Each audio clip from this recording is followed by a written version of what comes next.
तो इससे पहले की जो हमारी त्रिभुज वाली क्लास थी उसमें हमने त्रिभुज के संबंध में जितनी भी आपकी थ्योरी होती थी वो सारी ही थ्योरी कंप्लीट कराई थी। वो क्लास कम से कम आपकी 4 घंटे 16 मिनट की वो क्लास थी। तो उसमें जितनी भी त्रिभुज से संबंधित जितनी भी आपकी थ्योरी हैं वो सारी ही थ्योरी आपको वहाँ मिल जाएंगी।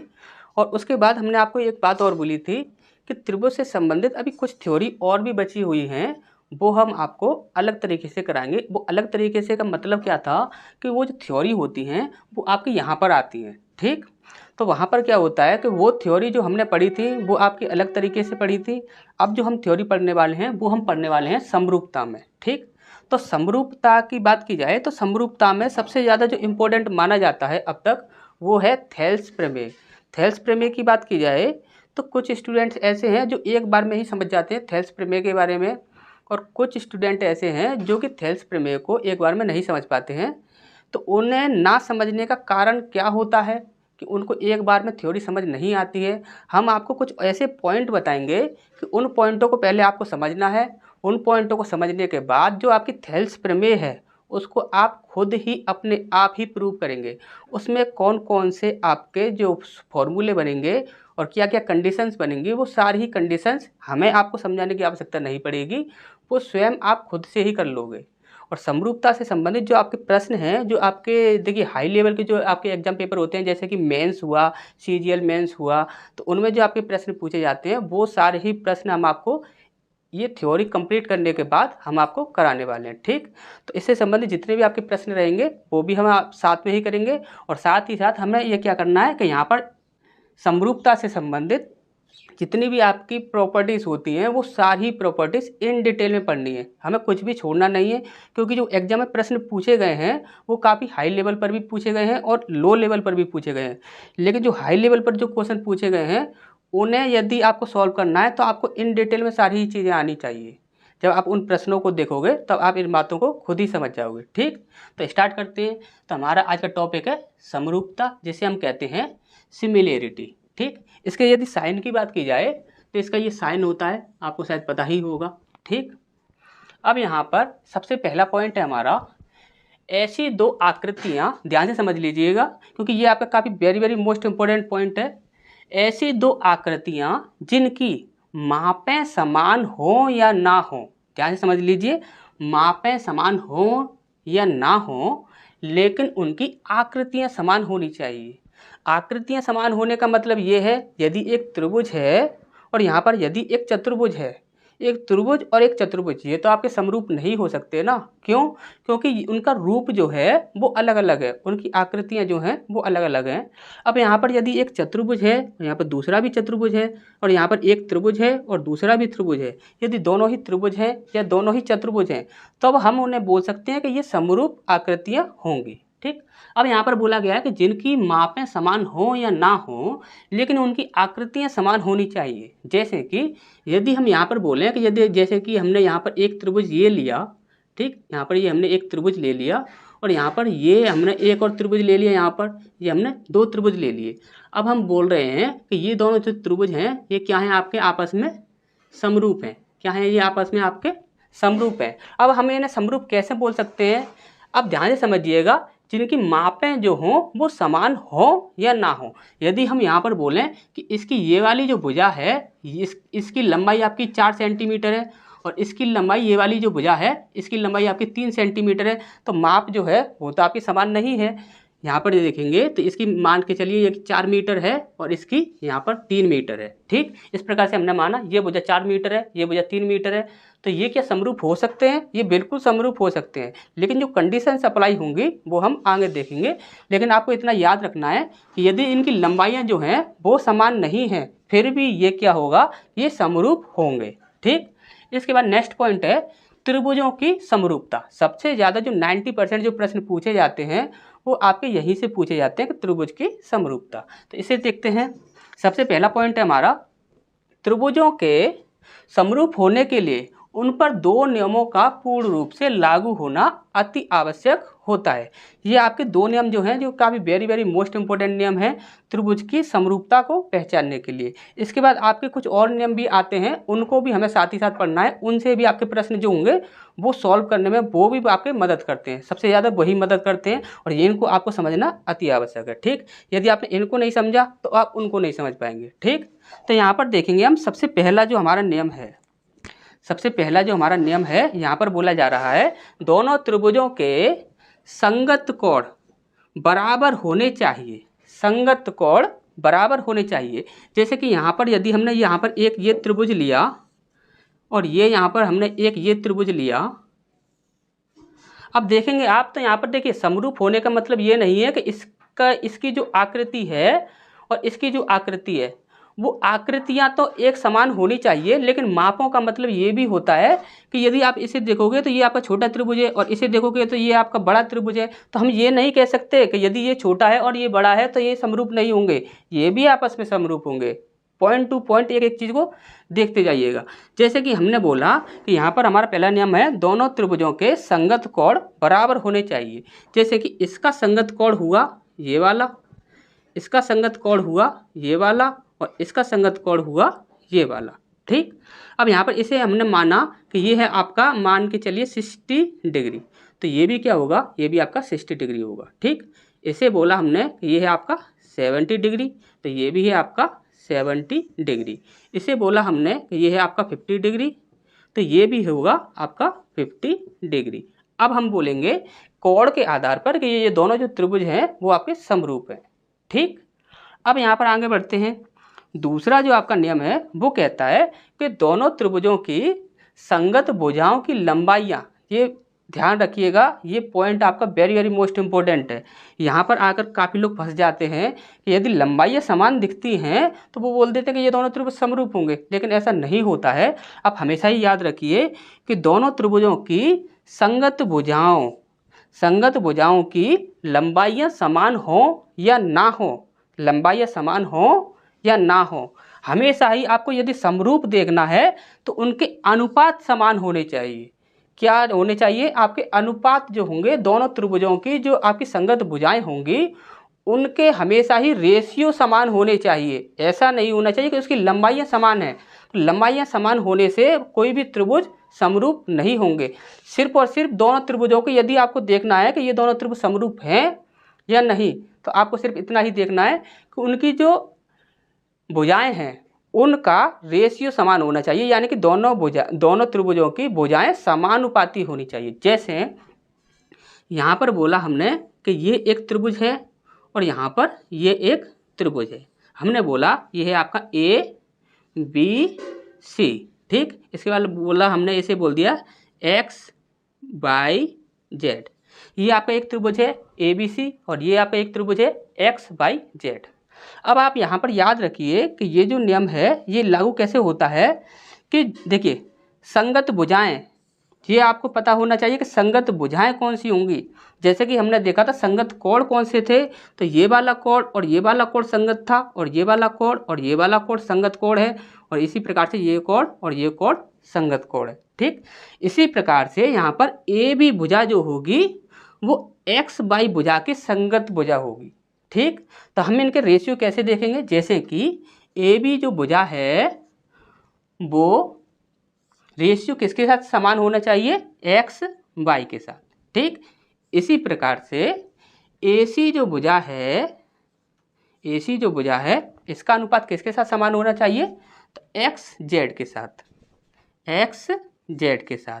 इसी प्रकार से यहाँ पर BC जो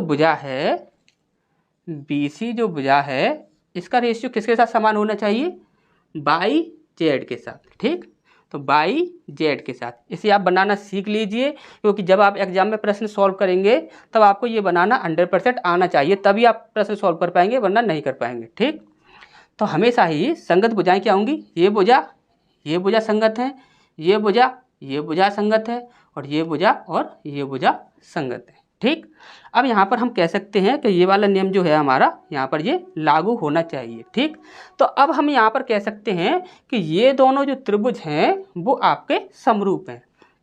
अब देखिए क्या होता है कि काफ़ी बार क्या होता है कि हम प्रश्न जब सॉल्व करते हैं तो हमारा जो प्रश्न होता है उसे हमने कैलकुलेशन बिल्कुल ही सही सॉल्व की है और सारी ही जो कंडीशंस हैं वो बिल्कुल सही ही रखी हैं, लेकिन जब हमारा जो आंसर निकला तो वो हमारा गलत निकला। तो आंसर गलत निकलने का कारण क्या था? तो आंसर गलत निकलने का कारण हमारा यही था। इस चीज़ को आप ध्यान से समझिए। ठीक, तो देखिए यहाँ पर यदि आपको दर्शाना है कि त्रिभुज A B C X Y Z के समरूप त्रिभुज है, ये दोनों त्रिभुज जो हैं वो समरूप हैं, यदि हम ये कहना चाहते हैं कि ये दोनों त्रिभुज समरूप हैं तो आप इन्हें दर्शाओगे कैसे हैं? यदि आपको दर्शाना आता है तभी आप इजीली और उसे सही आंसर निकालोगे। यदि आपको दर्शाना सही नहीं आता तो आप हमेशा ही वहाँ पर क्या कर दोगे, आंसर जो निकलेगा आपका गलत निकलेगा। देखिए कैसे दर्शाते हैं इसे। यहाँ पर हम बोलेंगे ए बी सी, इस प्रकार से हमने बोला त्रिभुज ए बी सी। अब ये समरूप है, क्या है? समरूप है। और हम बोल रहे हैं, देखिए हमने कैसे लिया है, ए बी सी इस प्रकार से लिया है, तो यहाँ पर भी हम इसी प्रकार से लेंगे एक्स बाई जेड। हम कैसे बोलेंगे, त्रिभुज एक्स बाई जेड के समरूप है। ठीक, अब ये जो कंडीशन है ये बिल्कुल सही है। अब जो आपकी गलत कंडीशन होगी वो क्या होगी, जैसे कि हमने बोला त्रिभुज ए बी सी ये समरूप है त्रिभुज, जैसे कि हमने लिया ए बी सी इस प्रकार से ले रहे हैं, और यहाँ पर हमने ले लिया एक्स जेड बाई, त्रिभुज एक्स जेड और बाई इस प्रकार से हमने ले लिया। तो हमेशा ही याद रखिए कि ये जो कंडीशन होगी ये आपकी गलत होगी। इस प्रकार से यदि आप क्वेश्चन को सॉल्व करोगे तो वो आपका हमेशा ही गलत आंसर देगा। ठीक, तो यहाँ तक आपको अच्छे समझ आ गया होगा। नेक्स्ट पॉइंट की ओर बढ़ते हैं, तब तक आप इसका स्क्रीनशॉट ले लीजिए।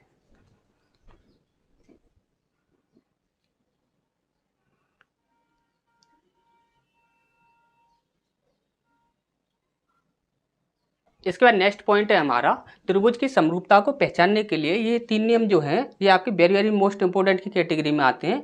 इनसे ही त्रिभुज की समरूपता को अच्छे से समझा जाता है। ठीक, तो यहाँ पर सबसे पहला हमारा पॉइंट है एंगल एंगल एंगल, यानी कि हम ये बोलेंगे कि दोनों जो त्रिभुज हैं उन दोनों त्रिभुजों के जो संगत कोण होंगे वो आपके समान होने चाहिए। जैसे कि हमने बोला है यहाँ पर ये हमारा एक त्रिभुज है, ठीक, यहाँ पर ये एक हमारा त्रिभुज है और एक यहाँ पर ये हमारा एक त्रिभुज है। ठीक, तो यहाँ पर ये कोण हुआ माना हमने ए बी सी और इसे मान लिया हमने एक्स बाई जेड, इस प्रकार से हमने मान लिया इसे। ठीक, अब यहाँ पर ये जो ए कोण है ये आपका 50 है, सी जो कोण है ये आपका 60 है और ये कोण आपका 70 है।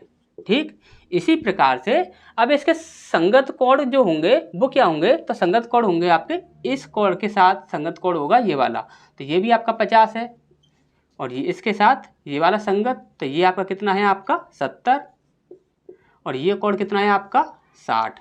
ठीक, तो यहाँ पर हम देख रहे हैं कि इसके देखिए ये वाला संगत कोण है इसके साथ तो दोनों संगत कोण समान हैं, ये वाला संगत कोण है इसके साथ तो ये दोनों भी समान हैं और ये वाला संगत कोण है इसके साथ तो ये दोनों भी क्या है, समान है। तब हम यहाँ पर कह सकते हैं कि त्रिभुज ए बी सी समरूप है त्रिभुज एक्स बाई जेड के।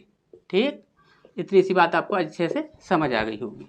ठीक, और लिखना हमेशा ही जो प्रदर्शित करने का जो तरीका है वो आपको हमेशा ही याद रखना है। ठीक, इसी प्रकार से दूसरा है एस एस एस यानी कि साइड साइड साइड, और इसमें हमेशा ही आप याद रखोगे कि भुजाओं की लंबाई समान ना हो, हमें उससे फर्क नहीं पड़ता, हम कभी भी भुजाओं की लंबाई को तो देखेंगे ही नहीं।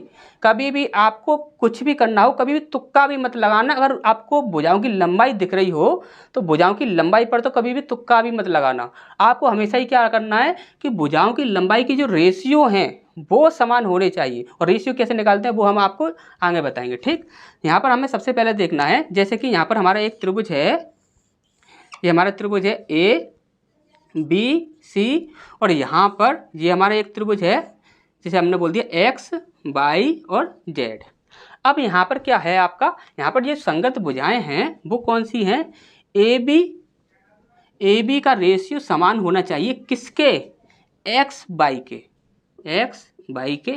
इसी प्रकार से ए सी का रेशियो ए सी का रेशियो बराबर होना चाहिए अपनी संगत भुजा एक्स बाई एक्स जेड के। इसी प्रकार से बी सी जो भुजा है इसका रेशियो समान होना चाहिए किसके साथ, बाई जेड के साथ। ये नियम आपका फॉलो होना चाहिए। ठीक, यहाँ पर आप ये कह सकते हो कि साइड यानी कि तीनों भुजाओं के जो अनुपात होंगे वो यदि हमें समान मिल रहे हैं तो हम कहेंगे कि वो त्रिभुज क्या है, समरूप है। इसके बाद आपका नेक्स्ट पॉइंट है, यहाँ पर है आपका, देखिए इसमें आपको कंफ्यूज नहीं हो रहा है, इसमें बहुत बड़ी कंफ्यूजन होती है। साइड एंगल साइड यहाँ पर दिया है, ध्यान से समझ लीजिए, साइड एंगल साइड। और आपको हमेशा ही याद रखना है एक और नियम होता है जिसे हम कहते हैं एंगल साइड एंगल। तो इसमें आपको कंफ्यूज नहीं होना है। एंगल साइड एंगल का मतलब है दो कोण समान होने चाहिए और एक भुजा, लेकिन यहाँ पर इसका मतलब है दो भुजाएं समान होनी चाहिए और एक कोण। और कोण कौन सा कोण होना चाहिए ये चीज़ आप ध्यान रखिए। जैसे कि यहाँ पर लिखा है दोनों त्रिभुजों का एक कोण समान हो, दोनों त्रिभुजों का एक कोण जो हो वो समान होना चाहिए, लेकिन कौन सा कोण समान होना चाहिए उस बात को आपको ध्यान में रखना है। और कोण को अंतर्गत करने वाली भुजाएं समान होनी चाहिए। ठीक, जिस कोण को अंतर्गत करने वाली दो भुजाएं हैं उनका रेशियो समान है तो वही हमें लेना है। जैसे कि हम यहाँ पर बोलें कि ये हमारा एक त्रिभुज है, ठीक, ए बी सी। इसी प्रकार से ये हमारा एक त्रिभुज है जो बोला हमने एक्स वाई और जेड। अब यहाँ पर देखोगे आप तो दो भुजाएं जिनके अनुपात समान होने चाहिए और एक कोण समान होना चाहिए, लेकिन कोण कौन सा होना चाहिए, जो कि अंतर्गत करने वाली भुजाओं को हो। ठीक, जैसे कि हमने बोला कि ये वाला जो कोण है ये हमारा 50 डिग्री है। ठीक, और यहाँ पर बोला हमने कि ये वाला जो कोण है ये भी हमारा 50 डिग्री है। ठीक, अब हमने ये वाला जो शीर्ष वाला कोण है ये भी 50 लिया और यहाँ पर भी ये शीर्ष वाला कोण है ये 50 डिग्री लिया। तो इसके अंतर्गत करने वाली भुजाएं क्या होंगी, तो इस कोण को अंतर्गत करने वाली जो भुजाएं होंगी वो होंगी आपकी ए बी। देखिए इस कोण को अंतर्गत करने वाली भुजाएं हैं ए बी और ए सी। क्लियर। इसके बाद इस कोण को अंतर्गत करने वाली जो भुजाएं हैं वो क्या हैं, एक्स वाई और एक्स जेड। तो यहाँ पर हम क्या कहेंगे कि कोण ए ये वाला कोण और बराबर है ये किसके, कोण एक्स के। कितना है ये, 50 डिग्री। सबसे पहला नियम तो हमारा यहाँ पर ये लागू होता है। और इसके बाद दूसरा नियम हमारा क्या लागू होता है कि इस कोण को अंतर्गत करने वाली जो भुजाएं हैं कौन सी हैं, ए बी का रेशियो किसके साथ बराबर होना चाहिए, एक्स बाई के साथ। अब इसके बाद ए सी का रेशियो बराबर होना चाहिए किसके साथ, एक्स जेड के साथ। ये नियम हमारा यहाँ पर लागू होना चाहिए। ठीक, तो यहाँ तक आपको अच्छे समझ आ गया होगा। नेक्स्ट पॉइंट की ओर बढ़ते हैं, तब तक आप इसका स्क्रीनशॉट ले लीजिए।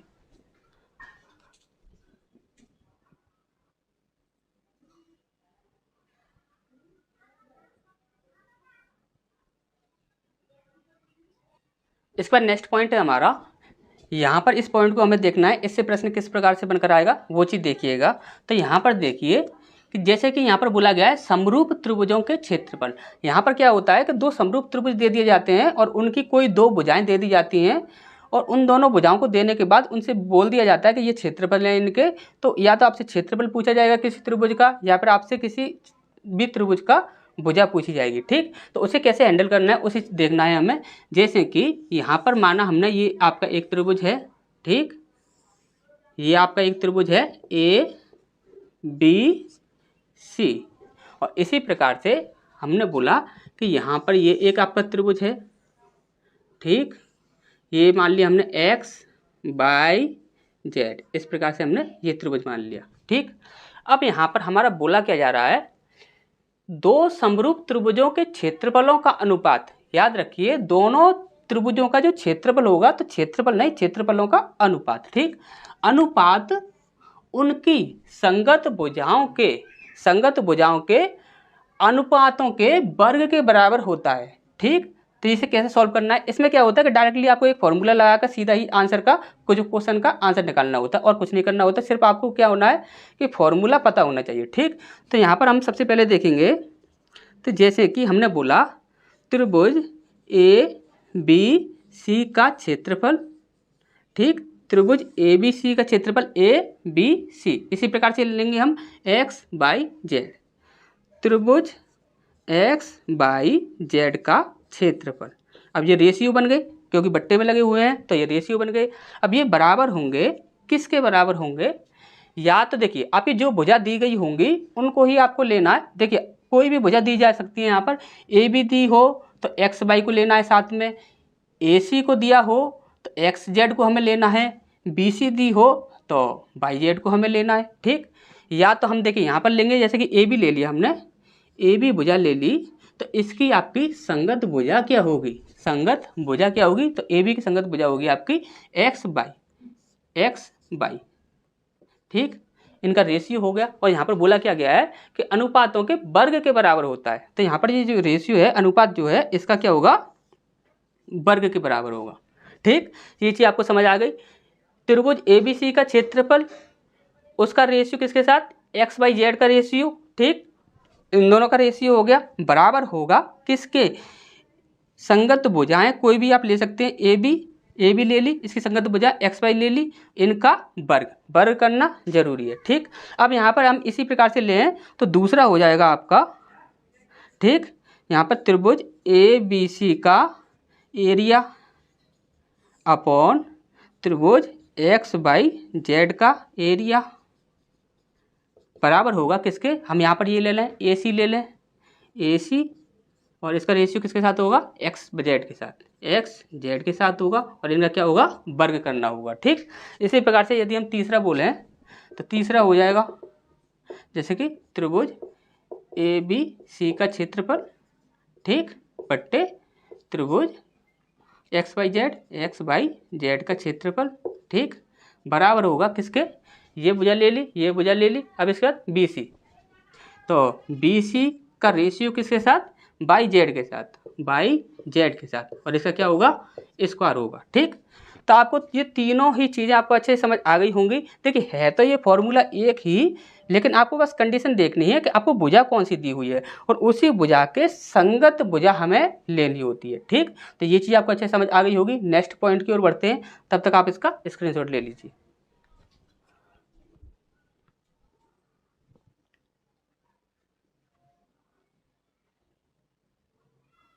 तो इसके बाद नेक्स्ट पॉइंट है हमारा समकोण त्रिभुजों में समरूपता। तो समकोण त्रिभुजों में समरूपता पहचानने के जो नियम होते हैं वो क्या होते हैं, उन्हें देखते हैं।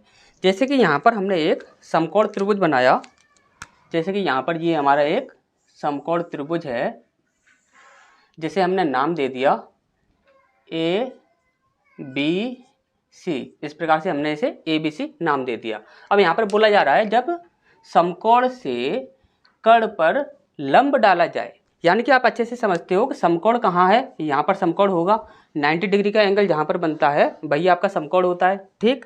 अब यहाँ समकोण से लंब डाला जाएगा कहाँ पर, कर्ण पर। जैसे कि यहाँ इस समकोण से हमने इस कर्ण पर इस प्रकार से एक लंब डाला, ठीक। तो आप हमेशा ही याद रखिए ये जो लंब डाला गया है ये हमेशा ही क्या करता है कि 90 डिग्री का एंगल बनाता है, ठीक। अब यहाँ पर हमेशा ही आपको याद रखना है कि यहाँ पर जब इस प्रकार की कंडीशन बनेगी समकोण में, तब वहाँ पर तीन त्रिभुज जो होंगे ना वो आपके समरूप होंगे, तीन त्रिभुज समरूप होंगे यहाँ पर। जैसे कि सबसे पहला हो जाएगा, जैसे कि यहाँ पर ये जो हमने लंब डाला है इसे हम नाम दे देते हैं जैसे कि बी, और इसे नाम दे देते हैं हम जैसे कि यहाँ पर पी नाम दे दिया हमने इसे, ठीक, इसे हमने पी नाम दे दिया। तो यहाँ पर देखिए एक त्रिभुज हो गया आपका ए बी पी, और एक त्रिभुज हो गया आपका सी बी पी, और तीसरा त्रिभुज हो गया आपका ए बी सी, ठीक। इतनी सी बात आपको अच्छे समझ आ गई होगी। जैसे कि हम यहाँ पर बोले त्रिभुज ए बी सी समरूप होगा त्रिभुज ए बी पी के, इसी प्रकार से समरूप त्रिभुज होगा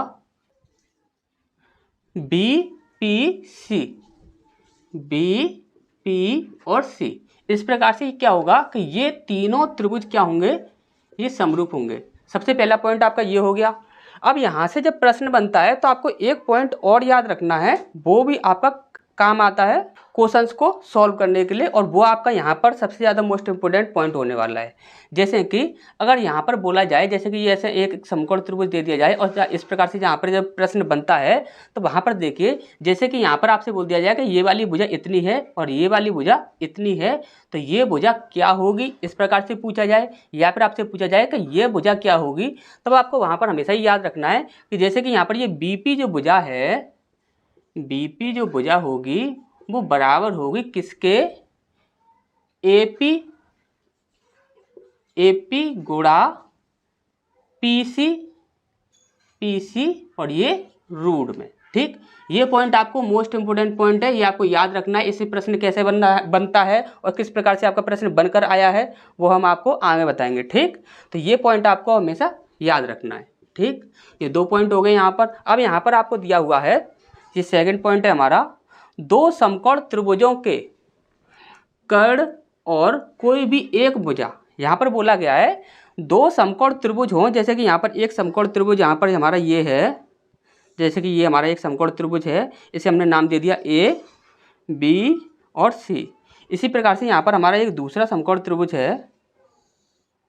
ठीक, यहाँ पर ये हमारा एक दूसरा समकोण त्रिभुज है, इसे हमने नाम दे दिया, जैसे कि इसे नाम दे दिया डी ई एफ, इस प्रकार से हमने इसे नाम दे दिया। ठीक, अब यहाँ पर बोला जा रहा है 2 समकोण त्रिभुजों के कर्ण क्या होने चाहिए, कर्ण और कोई भी एक भुजा, कोई भी एक भुजा। तो वहाँ पर क्या होगा, यदि उन दोनों त्रिभुजों के, दोनों समकोण त्रिभुजों के एक एक कर्ण और उनकी कोई भी एक भुजा, यदि उनके अनुपात समान हैं तो वो आपके क्या होंगे कि दोनों त्रिभुज समरूप होंगे। ठीक, अब यहाँ पर आप देखोगे, जैसे कि इसका कर्ण है यहाँ पर ए सी, देखिए यहाँ पर लिया हमने ए सी ले लिया, तो यहाँ पर हम क्या लेंगे, इसका कर्ण क्या है डी एफ, क्या लेंगे डी एफ। ठीक, अब यहाँ पर इसकी भुजा कोई भी आप ले सकते हो, या तो ए बी या फिर बी सी। जैसे कि हम यहाँ पर ले लेते हैं ए बी ले लेते हैं, तो यहाँ पर ले लिया हमने ए बी और यहाँ पर ले लिया हमने जैसे कि डी ई, यहाँ पर क्या ले लेंगे हम डी ई। ठीक, तो यहाँ पर ये पॉइंट आपको हमेशा ही याद रखना है। ठीक, ये भी आपका क्वेश्चन सॉल्व करने में काफ़ी मदद करता है। ठीक, तो नेक्स्ट पॉइंट की ओर बढ़ते हैं, तब तक आप इसका स्क्रीनशॉट ले लीजिए और ये वाला जो पॉइंट है इसको आप 100% याद रखिए, ये आपको हम आगे बताएंगे कि किस प्रकार से इस पर प्रश्न बनकर आता है। ठीक, तो तब तक आप इसका स्क्रीनशॉट ले लीजिए।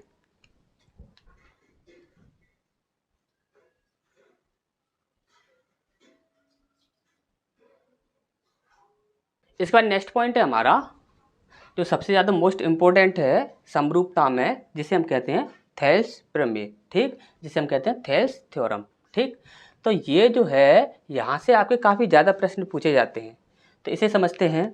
जैसे कि हमने आपको कहा था कि जो हम आपको पॉइंट बता देंगे सिर्फ उन्हीं पॉइंटों को आप याद रखिए, थेल्स प्रमेय जो है उसे आप खुद ही सिद्ध कर लोगे। जैसे कि अब देखते हैं इसको, जैसे कि यहाँ पर लिखा हुआ है, जब त्रिभुज के अंदर खींची गई रेखा भुजाओं के मध्य बिंदुओं से मिलकर ना बनी हो। यहाँ पर जो हम थेल्स प्रमेय पढ़ेंगे वो हम सबसे पहले 2 प्रकार से पढ़ेंगे।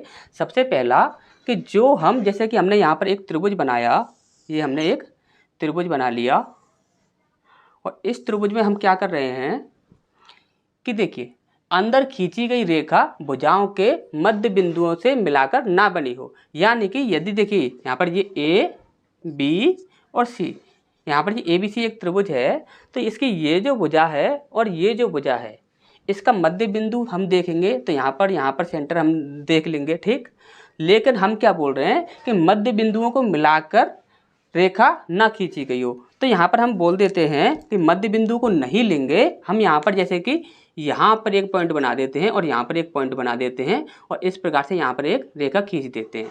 अब ये आप देख रहे हो, ये जो रेखा खींची गई है, तो ये जो पॉइंट है और ये जो पॉइंट है ये क्या है, इस भुजाओं के, इन दोनों भुजाओं के मध्य बिंदु नहीं है। ठीक, इतना आपको याद रखना है। और दूसरा जो हम पॉइंट पढ़ेंगे वो हम पढ़ेंगे जब इस त्रिभुज में ही ये जो आपकी भुजाएं हैं, इन भुजाओं के मध्य बिंदुओं को मिलाकर, भुजाओं के मध्य बिंदुओं को मिलाकर रेखा खींची जाए। ठीक, अब यहाँ पर आप देखोगे तो सबसे पहला पॉइंट आपको यहाँ पर यही दिखता है, जैसे कि हमने आपको पिछली वाली थ्योरी वाली क्लास में पढ़ाया था, त्रिभुज से संबंधित जो आपकी थ्योरी वाली क्लास थी, जब दो समांतर रेखाओं को जब तिर्यक रेखा काटती है तो हमने आपको बताया था कि संगत कोण जो होते हैं वो आपके बराबर होते हैं। ठीक, जैसे कि यहाँ पर देखोगे तो ये एक रेखा है और एक ये रेखा है। अब यहाँ पर हम यहाँ पर बोल रहे हैं, जैसे कि इस रेखा को नाम दे देते हैं, जैसे कि हम ABC और ऐसे दे देते हैं PQ नाम दे देते हैं, PQ। ठीक, इसे हमने PQ नाम दे दिया।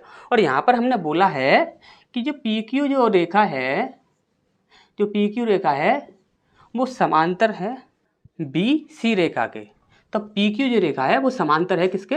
BC रेखा के। ठीक, इतना हमने बोला है। ठीक, तो ये PQ जो रेखा है वो समांतर है BC रेखा के। ठीक, अब यहाँ पर यदि हमने बोला है ये बात कि ये PQ जो रेखा है वो BC रेखा के समांतर है, तो यहाँ पर आप 100% ये आप कंफर्म कर सकते हो कि ये जो दोनों त्रिभुज बनेंगे, जैसे कि ABC और APQ, ये दोनों ही क्या होंगे? यहाँ पर समरूप त्रिभुज होंगे। ठीक, तो यहाँ पर हम कह सकते हैं कि त्रिभुज APQ समरूप है त्रिभुज ABC के। ठीक, अब यहाँ पर सबसे पहला पॉइंट हमने आपको बताया था कि जब दो समांतर रेखाओं को तिर्यक रेखा काटती है तो उसके क्या होता है कि उसके संगत कोण जो होते हैं वो बराबर होते हैं। यदि यहाँ पर हम बोलें कि ये वाला जो कोण है ये आपका x डिग्री है, तो आप 100% कह सकते हो कि ये वाला जो कोण होगा वो भी आपका x डिग्री होगा। ठीक, अब यदि हम बोलें कि ये वाला जो कोण है ये आपका 22 डिग्री है, तो आप कह सकते हो कि ये वाला जो कोण होगा ये भी 100% 22 डिग्री ही होगा। ठीक, तो यहाँ पर हम कह सकते हैं, क्या कह सकते हैं? तो यहाँ पर हम कह सकते हैं कोण APQ बराबर कोण ABC कितना है आपका? x डिग्री होगा। ठीक, दोनों ही कोण बराबर होंगे और किस क्या रखा है हमने इसका नाम? x degree. ठीक, अब इसके बाद हम बोलेंगे AQP, कोण AQP बराबर होगा किसके? कोण ACB के। कोण ACB के बराबर होगा, और हमने माना है कि ये कोण और ये कोण दोनों ही क्या है? 22 डिग्री है। ठीक, अब यहाँ पर एक कोण और होता है जिसे हम कहते हैं कॉमन कोण।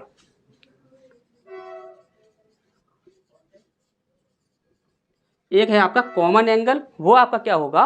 कोण BAC, कोण BAC बराबर होगा कोण PAQ।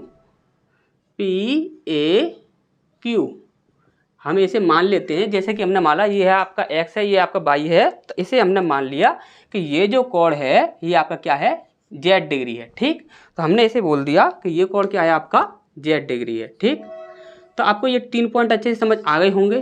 ठीक, ये कोण जो होता है z कोण, ये आपका कॉमन कोण होता है दोनों ही त्रिभुजों का, और दोनों ही त्रिभुजों का ये कोण क्या होता है? समान होता है। अब आप निश्चित ही कह सकते हो कि यहाँ पर क्या है? देखिए, एक कोण ये वाला बराबर है, दूसरा कोण ये वाला ये भी बराबर है, और तीसरा कोण ये वाला ये भी बराबर है, तो दोनों त्रिभुज क्या होने हैं? समरूप होने ही हैं। ये प्रॉपर्टी हम पहले भी पढ़ चुके हैं कि जब तीनों कोण जब किसी त्रिभुज के समान होते हैं तो वो क्या होता है? समरूप होते हैं। ठीक, अब यहाँ पर नेक्स्ट पॉइंट यहाँ पर आता है हमारा कि जब हमने आपको बताया था कि जब दो त्रिभुज समरूप होते हैं तो उनकी जो भुजाएं होती हैं उनकी भुजाओं की लंबाई समान हो या ना हो, इससे हमें कोई फर्क नहीं पड़ता। सिर्फ उनके जो भुजाएं होंगी उनके रेशियो समान होने चाहिए, यानी कि अनुपात समान होने चाहिए।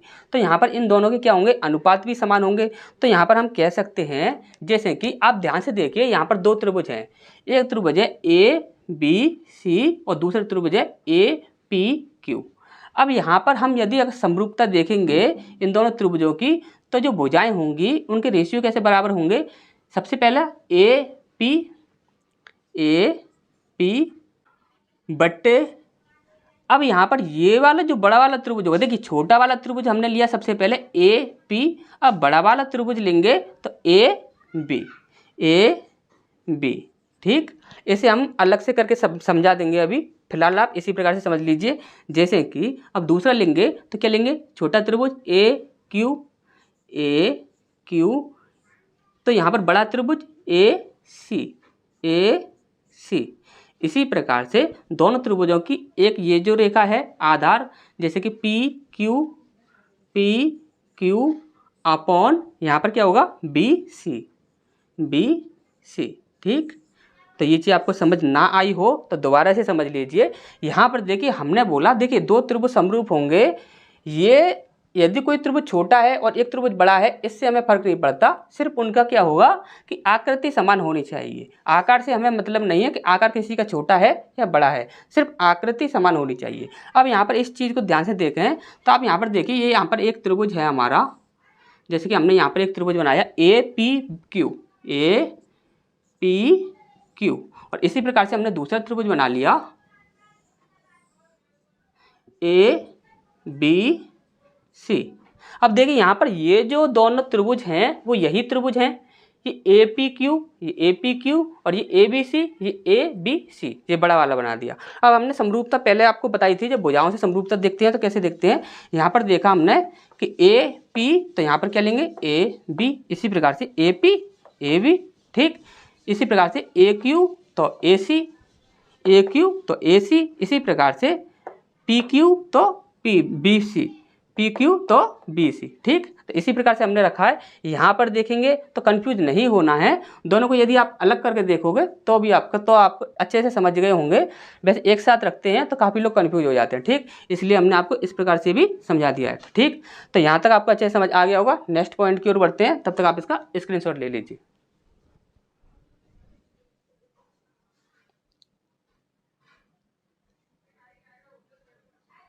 तो इसका नेक्स्ट पॉइंट है हमारा, देखिए यहाँ पर सबसे पहला पॉइंट दिया हुआ है, जब P और Q मध्य बिंदु ना हो। हमने यहाँ पर माना है कि ये जो भुजा है और ये जो भुजा है, इस भुजा के ये P और Q जो हैं ये मध्य बिंदु नहीं है। ठीक, दिख रहा हो मध्य बिंदु, फिर भी आप यही मान के चलिए कि ये मध्य बिंदु नहीं है। ठीक, तब दोनों अन्य भुजाएं, यानी कि दोनों अन्य भुजाएं क्या होंगी, ये वाली जो भुजाएं हैं, ठीक, ये वाली जो भुजाएं हैं, दोनों अन्य भुजाएं समान अनुपात में विभाजित होती हैं। ये जो बिंदु होते हैं, ये जो बिंदु होते हैं, यदि ये मध्य बिंदु ना हो तो ये क्या करते हैं कि इस वाली भुजा को और इस वाली भुजा को और इस वाली भुजा को और इस वाली भुजा को ये क्या करते हैं, समान अनुपात में विभाजित करते हैं। देखिए ये वाला जो बिंदु होगा ये इस वाली भुजा को ए पी और पी बी इसे समान अनुपात में विभाजित करेगा, और यहाँ पर ये वाला जो बिंदु होगा ये आपका ए क्यू और क्यू सी, इन दोनों भुजाओं को समान अनुपात में विभाजित करेगा। तो देखते हैं इसे, जैसे कि ए पी बट्टे पी बी, ठीक, ए पी बट्टे पी बी बराबर दूसरा होगा बट्टे क्यू सी।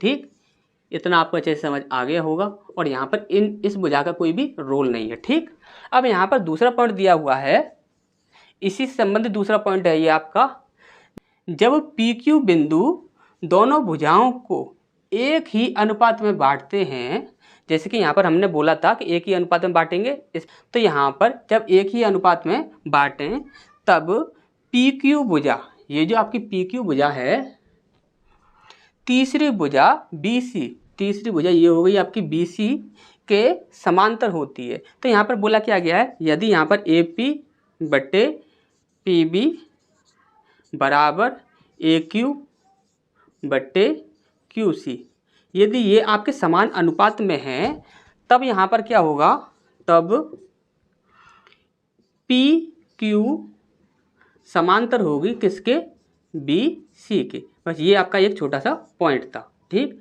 और समांतर को किस प्रकार से प्रदर्शित करते हैं, तो देखिए समांतर जो रेखाएं होती हैं उन्हें इस प्रकार से प्रदर्शित करते हैं। ठीक, तो ये चीज़ आपको अच्छे समझ आ गई होगी। नेक्स्ट पॉइंट की ओर बढ़ते हैं, तब तक आप इसका स्क्रीनशॉट ले लीजिए।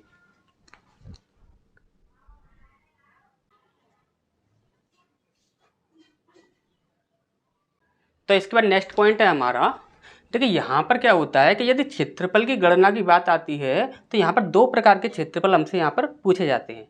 तो यहाँ पर सबसे पहला आपको दिख रहा होगा ए बी सी, दूसरा एक त्रिभुज दिख रहा होगा ए पी क्यू। तो यहाँ पर त्रिभुज से संबंधित जो आपका क्षेत्रफल पूछा जाता है वो हम आपको अभी बताते हैं।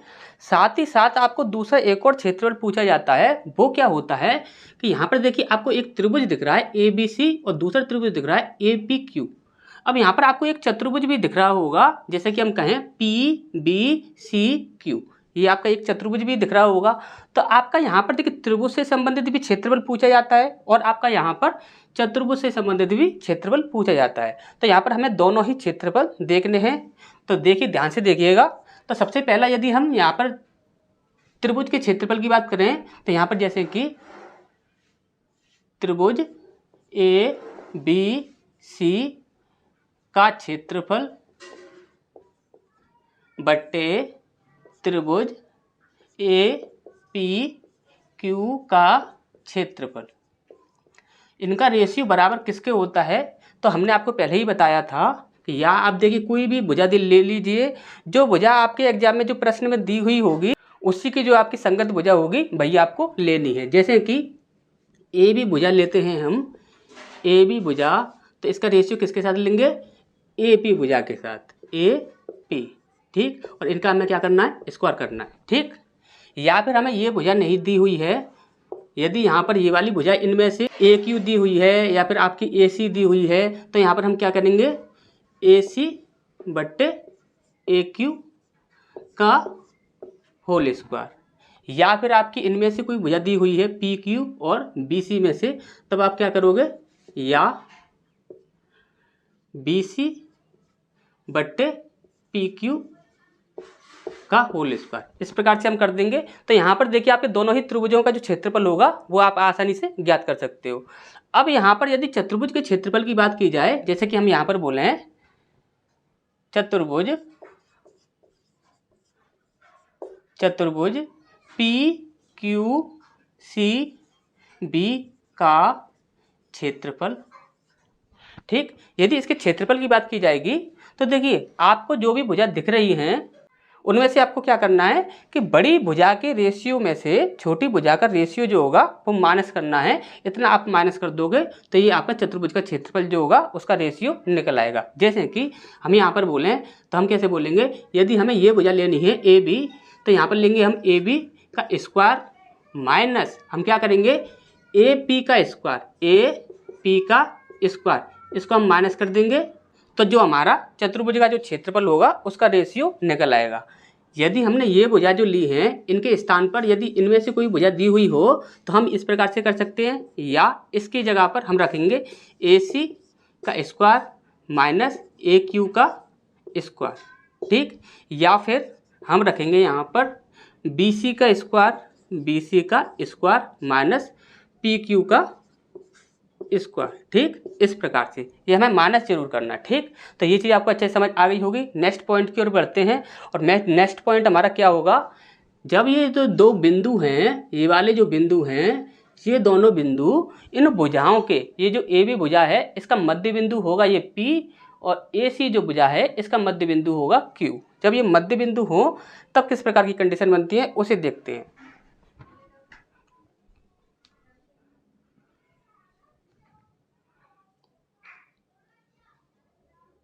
तो यहाँ पर हमारा जो नेक्स्ट पॉइंट है जिसे हम कहते हैं मध्य बिंदु प्रमेय या फिर इसे हम कहते हैं मिड पॉइंट थ्योरम, ठीक।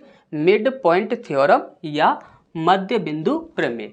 अब यहाँ पर क्या है कि यहाँ पर हम कहेंगे कि ये P और ये Q ये क्या है, देखिए बिंदु P और Q भुजा AB और AC के मध्य बिंदु हैं, ठीक। ये क्या है, मध्य बिंदु हैं। अब यहाँ पर आपको हमेशा ही याद रखना है, अगर कोई भी एक रेखा है और उस रेखा के मध्य में एक बिंदु बना दिया जाए तो क्या आप ये कह सकते हैं कि इनका जो रेशियो होगा वो 1:1 ये बराबर रेशियो होगा। 100% आप ये कह सकते हैं। क्यों? क्योंकि ये जो पॉइंट है ये आपका बिल्कुल मिडिल में है, ये मिडिल में है तो दोनों का जो रेशियो होगा वो क्या होगा, बराबर होगा। अब यहाँ पर आप ध्यान से समझिए, यदि इसका रेशियो 1 है और इसका रेशियो 1 है तो हम यहाँ पर क्या बोलेंगे, तो हम यहाँ पर बोलेंगे कि AP बट्टे PB बराबर AC बट्टे AQ बराबर, इनका जो रेशियो रहेगा वो क्या रहेगा, 1 रेशियो 1, यही आपका रेशियो रहने वाला है। अब यहाँ से जब हम आगे बढ़ेंगे तो आप ध्यान से समझिए, इस चीज़ को आप ध्यान से समझिएगा। यदि यहाँ पर AP का रेशियो 1 है और PB का रेशियो 1 है तो यहाँ से A से लेकर B तक का रेशियो कितना होगा, ये आपका 2 होगा कन्फर्म। और A से लेकर C तक इसका रेशियो कितना होगा, ये भी आपका 2 होगा, ठीक। और इसी प्रकार से इसका रेशियो क्या होगा, 1 होगा और इसका रेशियो क्या होगा, 2 होगा। क्लियर। तो हम यहाँ पर कह सकते हैं कि AB अपॉन AP बराबर AC बट्टे AQ बराबर BC बट्टे PQ बराबर, देखिए AB बट्टे AP और AC बट्टे AQ और BC बट्टे PQ, ठीक। तो इसका रेशियो क्या होने वाला है, तो इसका रेशियो हमेशा होने वाला है 2:1, ठीक। इसका रेशियो हमेशा 2:1 होने वाला है। अब यहाँ पर हमसे बोला जाता है कि ये जो भुजा होती है PQ और ये PC जो होती है, इनके बीच में जो रिलेशन रहता है वो क्या रहता है कि यहाँ पर बोला जाता है कि PQ जो भुजा होती है वो BC भुजा की आधी होती है। तो इसको देखते हैं यहाँ पर। तो देखिए यहाँ पर हम बोले हैं कि BC बट्टे PQ, इनका जो रेशियो रहने वाला है, BC का रेशियो क्या है आपका 2 और PQ का रेशियो कितना है आपका 1 है। और 1 का इंटू होगा BC में, तो यहाँ पर क्या हो जाएगा आपका BC बराबर, और PQ का इंटू होगा 2 में, तो वहाँ पर क्या हो जाएगा 2 इंटू PQ, ठीक। अब यहाँ पर हमने बोला था आपसे कि ये वाली जो भुजा होती है इस वाली भुजा की आधी होती है, यानी BC की आधी होती है PQ भुजा। अब यहाँ पर PQ भुजा की बात करें, PQ भुजा की बात करें तो यहाँ पर BC और ये गुणा में है तो किस में चला जाएगा, भाग में चला जाएगा, हो गई आधी, ठीक। तो ये चीज़ आपको अच्छे से समझ आ गई होगी। तो यहाँ आकर ये आपका समरूपता जो होता है वो आपका कंप्लीट होता है। और इससे संबंधित जो आपके एग्जाम में प्रश्न पूछे जाते हैं और जो प्रश्न पूछे गए हैं, जो आपके हाई लेवल के भी प्रश्न हैं और आपके लो लेवल के भी प्रश्न हैं, वो सारे ही प्रश्न हम आपको, जो भी आपकी थ्योरी कराई हैं उन थ्योरी से संबंधित जो भी आपके प्रश्न हैं वो हम आपको प्रश्न वाली क्लास में, जो आपकी क्वेश्चंस वाली जो क्लासेस चल रही हैं उनमें हम आपको कराने वाले हैं, ठीक। तो मिलते हैं फिर नेक्स्ट क्लास में।